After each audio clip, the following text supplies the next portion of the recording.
വൈദ്യുതിക്ഷാമം പരിഹരിക്കുവാൻ ശക്തമായ നടപടികളുമായി കുവൈറ്റ് വൈദ്യുതി മന്ത്രാലയം.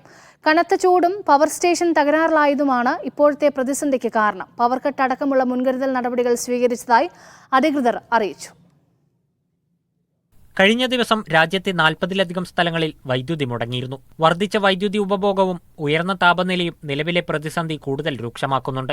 രാജ്യത്തിന്റെ വിവിധ ഭാഗങ്ങളിൽ താപനില 52 ഡിഗ്രി സെൽഷ്യസായി ഉയർന്നിട്ടുണ്ട്. നിലവിൽ ഗൾഫ് ശൃംഖലയിൽ നിന്ന് ലഭിക്കുന്ന 400 മെഗാവാട്ട് ഊർജ്ജം രാജ്യത്തിന്റെ വൈദ്യുതി ആവശ്യങ്ങൾ നിറവേറ്റാൻ പര്യാപ്തമല്ല.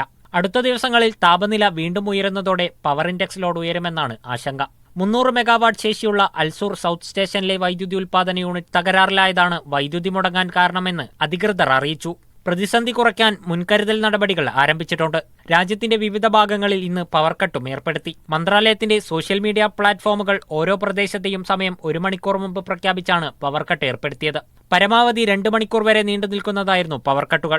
വൈദ്യുതി മുടങ്ങിയതിനെ തുടർന്ന് രാജ്യത്തെ ട്രാഫിക് സിഗ്നൽ ലൈറ്റുകളും ഇന്നലെ പണിമുടക്കിയിരുന്നു. രാവിലെ 11 മുതൽ വൈകുന്നേരം 5 വരെയുള്ള തിരക്കേറിയ സമയങ്ങളിൽ വൈദ്യുതി ഉപഭോഗം കുറയ്ക്കാൻ വൈദ്യുതി മന്ത്രാലയം ഉപഭോക്താക്കളോട് അഭ്യർത്ഥിച്ചു. രാജ്യത്ത് തുടർച്ചയായി വൈദ്യുതി വിതരണം ഉറപ്പാക്കാൻ ഇത്തരത്തിൽ നടപടികൾ ആവശ്യമാണെന്ന് അധികൃതർ വ്യക്തമാക്കി. Media 1 Kuwait city.